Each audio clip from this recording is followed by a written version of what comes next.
ከጴንጤ ወደ ኦርቶዶክስ ሃይማኖቷን ቀይራለች ባለችው አርቲስት ሰገን ይፍጠር ለማረጋገጥ ችያለሁ። እግዚአብሔር የውሳኔያችን ሰዓት ነው ወደኛ ህይወት የሚመጣው። እግዚአብሔር በማያስፈልገን ሰዓት ላይ ወደኛ ህይወት አይመጣም። ቀን ወደ ቀን እየተፈረካከሰ ብዙዎችም እምነት እያጡበት እንደሆነ የሚነገረው የምንፍቅን ነው እምነት በርካቶችን ወደ ቀደመችው መንገድ ኦርቶዶክስ እንዲመጡ ምክንያት እየሆነ ይገኛል።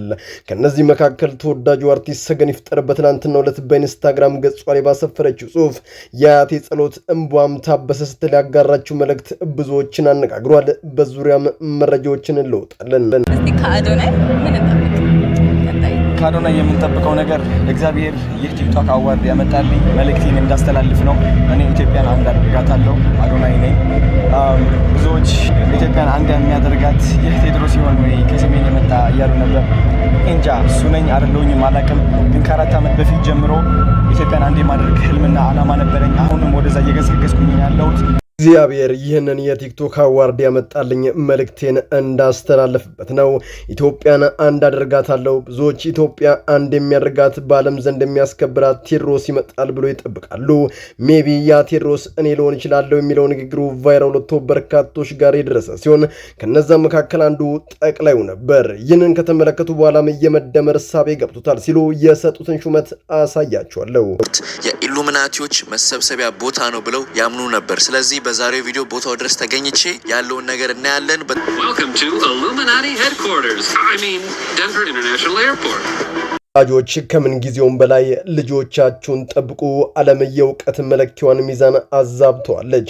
አዋቂዎች ከጨዋታ ውጭ ሆነው ታዋቂዎች የሚፈነጩባት የጥልቁን መንፈስ ፕሮሞት የሚያደርጉባት ጊዜ ላይ ደርሰናልና በዛሬው ቪዲዮ የቲክቶክ አዋርድን ጨምሮ ይህ የምትመለከቱት ታዳጊ ወጣት እያወቁ የሚሆኑ ሳያውቁ የሚሰሩትን ስህተት መማሪያውን ዘንድ መረጃዎችን ሰጣችኋለሁ።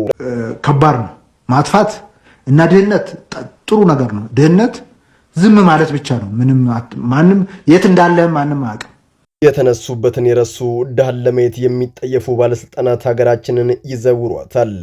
ዳን ታሪክ ለማድረግ የማይሰራ ስራ የለም፣ አላወቁትም እንጂ እነሱም በአንድ ወቅት በዚህ ህይወት ውስጥ ነበር ያሳለፉት። ዛሬ ጊዜ ከፍ ቢያደርጋቸው መልሶ የማይወድቅ ይመስል ምስኪኑ ላይ ይታበዩበታል። በአንድ ወቅት በሀገራችን አይበገርም የተባለው ደርግ ምንም በጉልበቱ ባለው መሳሪያና የሰው ኃይሉ ቢታበይም አወዳደቁ ግን አላማረም። መጨረሻውም በስደት ተጠናቋል። ብዙዎቻችሁ እንደምታውቁት በአርሲ በሚፈጸመው ጥቃት አሁንም ባለስልጣናቱ ዝምታ መርጠዋል። የኦሮሚያ ክልል ፕሬዝዳንት የሆኑት ሽመልስ አብዲሳም ጉዳዩ በቀጥታ ቢመለከታቸውም ነገሩን ባላየና ባልሰማ ሲያልፉት ይታያል። የዓለም አቀፉ ፍርድ ቤት በእሳቸው ላይ ያወጣውና ሊያስፈጽመው ጥቂት ቀናቶችን የሚጠበቀው ውሳኔም እውን ሊሆን ይችላል ተብሎ የታሰበ ነው። በዙሪያም መረጃዎችን እንለውጣለን። ሰላም በመላው ዓለም ላይ የምትገኙ ውድ ቤተሰቦቼ እንዴት ናችሁልኝ? እኔ ደህና ነኝ። ቸሩ መድኃኔዓለም የተመሰገነውን በዛሬው ቆይታችን እጅግ በጣም አዝናኝና ቁም ነገር አዘል ቪዲዮዎችን ይዤላችሁ መጥቻለሁ። ከእናንተ የሚጠብቀው እንደተለመደው ቪዲዮን ላይክ እና ሼር ማድረጋችሁን አትርሱ። ዳዩ ወደ ዕለቱ ቪዲዮ። ኢቫን አለባበሲ ስንት ወጣ? አለባበሲ እኔ የታወቀ ነው። ኢን ሚሊየንስ ነው። ዛሬ ዓመትም አሁንም 3 ሚሊዮን አውጥቻለሁ። ደግሞ ምንድነው ጡትሽ ወርዷል እኮ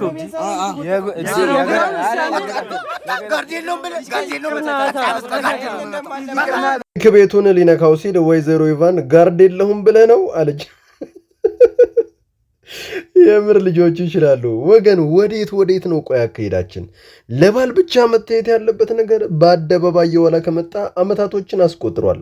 ቆራጥና ጀግናነቶቻችን ይህንን ቢያዩ ምን የሚሉን ይመስሏችኋል? መልሱን ለራሳችሁ ተውኩት። ለማንኛውም የሴት ልጅ ውበቷ ክብሯ ነውና ኢቫን አስቢበት። ግንባር ቀደም ማለት በተግባር አንተ ነህ። ይሄ የመንግስት ሰራተኛ ኮሜንት መሆን አለበት። ኮከብ ሰራተኛ ግንባር ቀደም 1 ለ5 ምናምን ስልችት ያደረገው ሰራተኛ ኮሜንት ነው። በቃ ከዚህ በኋላ ቢሮ አልገባም፣ በቃ አልሰራም፣ አልገባም። ግንባር ቀደም ነኝ አላቅም። በቃ ይከፈል ዝም ብሎ። የምር ግን የኛል ግንባር ቀደም ነኝ እንዴ? ጀለስ አይደለም አትስማቸው። እነሱ ዝም ብለው ነው። ኮሜንታተሮች ግን ነፍሳቸው አይማርም። የማይደርስ መስሏችሁ ነው። አንዱ በኮሜንት ምን ይለዋል? ግማሽ ሰይፉ ግማሽ ሮፍናን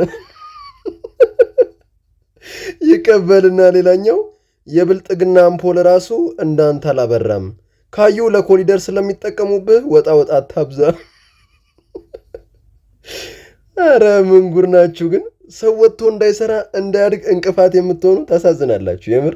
ያኔ በለጋው ልጅነት ሳላውቅ ያን ክፋት ደግነት እቅፍ አርገሽኝ ባንቀልባ ጧት ማታ ሆድ ሲባባ ልጅን ስትይ ተጨንቀሻል የእናት ፍቅር ዋጋ ከፍለሻል ማለኔ ተካሻል ከማና ወዳድሬ ላብልጥ እንጂ አክብሬ አፍቅሬ እማዬን ከማን ላስተያየሽ ደሞ ከነማን እምዬን ከማን እናቴ ነሽ ሕይወቴ መጽናኛዬ ጉልበቴ። ቃላቶች ያጥረናል።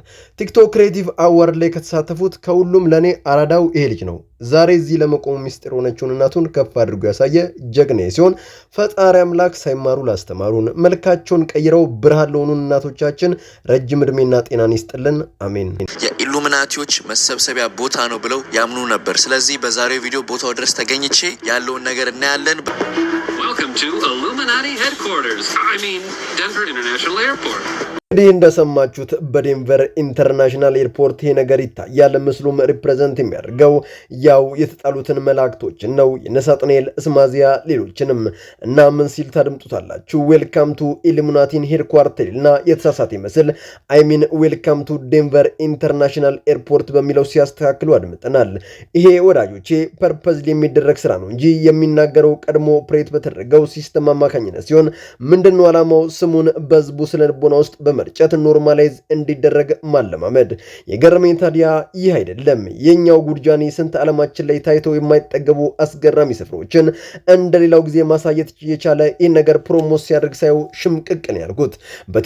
በቲክቶክ ላይም ከአንድም 3 ጊዜ የሰራው ነገር መልካም አይደለም ሃይድ ብታደርገው ስለው ባላየን ያለፈኝ። ከሱ ብሶም በውጭ ዓለም በተለያዩ ርቃንን የሚያሳዩ አውሮን ፕሮሞት የሚያደርጉ አለባበሶችን ፋሽን ብለው ይዞ መምጣት ተከታዮቻቸውን ብሬኖሸር ሲያደርጉ ይታያሉ። ወይዘሪት ጃኒ ማለቴ አቶ ጃኒ የሴት ቦርሳ አለባበሱን በዚያ መንገድ አድርጎ ሳይው ደነገጥኩ። እኛ ኢትዮጵያን እኮ የራሳችን አኩሪ ባህል፣ እምነት፣ እሴት ያሉን ህዝቦች ነን። ከዛ በተቃራኒ ግን የውጭውን አለባበስ ዛሬ ለህዝባችን ፕሮሞት በማድረግ ያልተገባ ስራን የሚሰሩ ሰዎችን እረፉ ልንላቸው ተገቢ ነው። ጃኒ ወንድሜ ይስተካከል መልእክቴ ነው። ከባድ ነው ማጥፋት እና ድህነት ጥሩ ነገር ነው። ድህነት ዝም ማለት ብቻ ነው። ማንም የት እንዳለ ማንም አያውቅም። ድህነትን ያላዩ ይመስል ድሃን ይጠየፋሉ። አላወቁም እንጂ እነሱም ትናንት የመደብ ሳር ላይ ተኝተው ቆሎ እየቆረጥሙ አልፎ ነው ዛሬን የደረሱት። በህይወት እያሳለፈው ረስቶ ህይወቱ ሲቀየር ድሃን ከሚንቅ በላይ ዝቅተኛ በዚህ ምድር ላይ ከቶ አይገኝም። በምድራችን የጊዜ እንጂ የሰው ጀግና የለውም። ጊዜ ማንሳት እንደሚችሉሉ አፈጣፈጡንም በዚያው ልክ አሳምሮ ያውቅበታል። ዛሬ የማትነካ መስሎ ቢሰማ ወደ ዓለም ታሪክ ወስጄ እነ ሂትለርን ከሀገራችን እነ ደርግን ላሳየክ። ሁሉም ጊዜያቸውን ጠብቀው ሊወድቁ ይችላል። በዚህ ምን እንተረዳለ? የጊዜ እንጂ የሰው ጀግና እንደሌለው። ታዲያ ብዙዎቻችሁ እንደምታውቁት አቶ ሽመልስ አብዲሳ በሚመሩት የኦሮሚያ ክልል ውስጥ በተለይም በአርሲ ኦርቶዶክሳውያን የነጠረው ጥቃት የበርካታ ኦርቶዶክሳውያንን ብሎም ሰብአዊነት የሚሰማው ህዝብን ልብ የሰበረ ድርጊት ነው። ጉዳዩ በቀጥታ ሽመልስን ቢመለከትም ድርጊቱ አልተፈጸመው ከሚለው ከዞኑ አመራር መልስ ውጪ አንድም ቀን ሰምቷቸው ፕሬዝዳንቱ መግለጫ ሲወጡ አለመታየታቸው እጃቸው እንዳለበት አሊያም ደግሞ ነገሩን እንደሚደግፉት በግልጽ ያሳያል ነው። ታዲያ ይህንን ተከትሎም ጉዳዩ ዓለም አቀፉ ፍርድ ቤት አይሲሲ ጋር የደረሰ ሲሆን ነገሮቹ ተረጋግጠው የምርም ለዚህ ስፍራ ትኩረታቸውን ከነፈጉ ዓለም አቀፉ ፍርድ ቤት ከእስር ትዕዛዝ ጀምሮ በርካታ ማዕቀቦችን በፕሬዝዳንቱ ላይ እንደሚያዘንብ አስጠንቅቋል። የክርስቲያኖች ደም ገና ብዙ ይፋረዳል፣ እመኑኝ። እስቲ ከአዶናይ ምን እንጠብቅ? ከአዶናይ የምንጠብቀው ነገር እግዚአብሔር ይህ ቲክቶክ አዋርድ ያመጣልኝ መልእክቴን እንዳስተላልፍ ነው። እኔ ኢትዮጵያን አንድ አደርጋታለሁ። አዶናይ ነኝ። ብዙዎች ኢትዮጵያን አንድ የሚያደርጋት ይህ ቴድሮስ ሲሆን ወይ ከሰሜን የመጣ እያሉ ነበር። እንጃ እሱ ነኝ አይደለሁኝም አላውቅም። ግን ከ4 ዓመት በፊት ጀምሮ ኢትዮጵያን አንድ የማድረግ ህልምና ዓላማ ነበረኝ። አሁንም ወደዛ እየገሰገስኩኝ ያለው ሁሌም ያሸንፋል፣ ኢትዮጵያም ታሸንፋለች። ሁላችንም አንድ መሆናችን አይቀርም። እግዚአብሔር የተመሰገነ ይሁን። የጠቅላዩ አይን ያረፈበት ሶሻል ሚዲያ ኢንፍሉዌንሰሩ አዶናይ። ጠቅላዩ ቲክቶክ ይጠቀማሉ እንዴ ለምትሉ ለዚያውም ቻናል አላቸው። ነገሩ እንዲህ ነው። አዶናይ ተናገረ። ኢትዮጵያውያን ቴድሮስ ይመጣል ብሎ ይጠብቃሉ። ያ ቴድሮስ እኔ ልሆን እችላለሁ፣ ኢትዮጵያን አንድ ማድረግ ፈልጋለሁ ሲል የለቀቀው ቪዲዮ በአሁኑ ሰዓት መነጋገሪያ ሲሆን ይህንን የተመለከቱት ጠቅላዩም አዶናይ የተናገረው ነገር እንደሳባቸውና የመደመር እሳቤ ገቦ ሲሉ ማሞካሸት በዲጂታል ቻናሉ ላይ የሚኒስተርነት ማዕረግ ሹመት ሰጥተው ሊያስቀምጡት እንደሆነ እየተሰማ ይገኛል። በዙሪያም ብዙዎች ቢሾም በብሔር በተለያዩ ነገሮች ተከፋፍሎ ያለውን ህዝብ አንድ የማድረግ አቅም አለው ሲሉ ገሚሱም አጉል ተሊታይ በኋላ እንደነ ጆን ዳንኤል እንደነ ሙሴ ሰለሞን ደብቁኝ ማለት ያመጣል ይቅርብ ተረጋጋይ ሲሉ ሐሳባቸውን ሰንዝሯል። በዙሪያስ እናንተ ምን አሰባላችሁ? ኮሜንት ላይ ጻፉልኝ። ጴንጤ ወደ ኦርቶዶክስ ሃይማኖቷን ቀይራለች የተባለችው አርቲስት ሰገን ይፍጠር እንደሆነች ለማረጋገጥ ችያለሁ። እነሆ አርቲስቷም መልእክቷን እንዲህ ስትል አስተላልፋለች። ወዳጁ ሀገራችን አርቲስት ሰገን ይፍጠር በኢንስታግራም ገጿ ላይ የሰፈረችው መልእክት መናፍቃኑን እያንጫጫ ይገኛል። ከጊዜ ወደ ጊዜ በድራማ ይዘቱ በሐሰት ትንቢቱ በምድራዊ ነገሮቹ ተስፋ የቆረጡት የምንፍቅና አማንያን በዶክትሪኑ ላይ የጣሉት አማኒነት ከጊዜ ወደ ጊዜ እየተሸረሸረ መምጣት በክርስቶስ ስም የሚነገድበት ገበያ መሆኑን የተረዱ ይመስላል።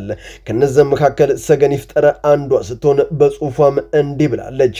የአያቴ ጸሎትና እንባ እውነታውን እንድመለከት አይኔን አበራልኝ። አንዳንድ መንገዶች ትክክለኛ ይመስላሉ፣ ፍጻሜያቸው ግን አስከፊ የጥልቁ ረግረግ ነው። ለዚህ እኔ ምስክር ሆናለሁ። ነብይ ነኝ እያሉ ገዝተውስ በመከራየት የህዝብ ኪስ የሚያጥቡ ትህትና የጎደላቸው ከእግዚአብሔር ጥበቃ ይልቅ በጋርዶች የሚጠበቁ ራሳቸውን ነብይ ነን ብለው ይሾሙ መስራት የማይወደውን ከዛ ይልቅ አቋራጭ መንገድን ምርጫውን ያደረገ ምዕመን መኪና ይሰጣል፣ ቤት ትገዛለ፣ አካውንት በሚሊዮኖች ሲሞላ ይታየኛል ያሉ በመሸንገል በሚሰጣቸው ገንዘብ ኢምፓየርን ገንብተዋል። ሰው ዓለሙን ሁሉ አትርፎ ነፍሱን ካጎደለ ምን ይጠቅሟል? በክቶኛል፣ ደክሞኛል፣ አያቴም ጸሎቷ ምላሽ አግኝቷል ስትል መልእክቷን አጋርታለች። ሰገነቴ ፍጻሜሽን ፈጣሪ አምላክ ያሳምርልሽ የመጨረሻው መልእክቴ ነው። በመላው ዓለም ላይ የምትገኙ ውድ ቤተሰቦቼ ለዛሬ እናንተን ያስተምራሉ፣ ይጠቅማሉ፣ መረጃ ምናሉ ብዬ ያሰብኳቸው ቪዲዮዎች በዚህ መልኩ አቀረብኩላችሁ። በቀጣይ በሌሎች አስተማሪ ቪዲዮዎች እንገናኛለን። ለዚህ ቻናል አዲስ ከሆናችሁ ምን ይጠብቃችሁ ነው? መለስ እያላችሁ ሰብስክራይብ፣ ላይክ፣ ሼር ማድረጋችሁን አትርሱ። ባላችሁበት ሁሉ ክፉ ሳይነካችሁ በሰላም በቸር በጤና ቆዩልኝ። ይመቻችሁ።